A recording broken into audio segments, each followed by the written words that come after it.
1995 Chevy K3500 6.5 liter turbo diesel. I have 672 miles on since the cylinder head gasket replacement.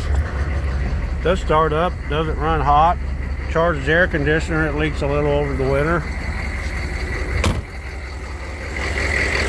And now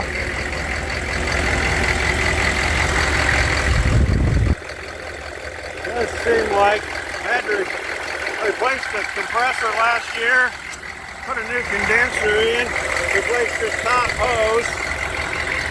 It's a really small leak. I did buy a new accumulator. I haven't put it in yet to just charge it and see how long it would last. But there seems to be a mystery. I took this top hose hair off. I thought it was coming out of there.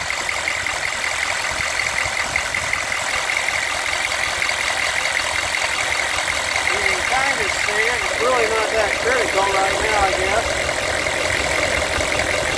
There's a little bit of a mystery coming out of it. So that might be my next project. Take this top intake manifold back off and see if I can figure that out.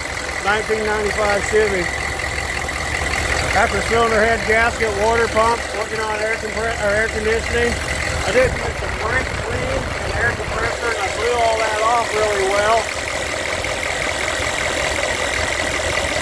It's kind of like a little skit right there.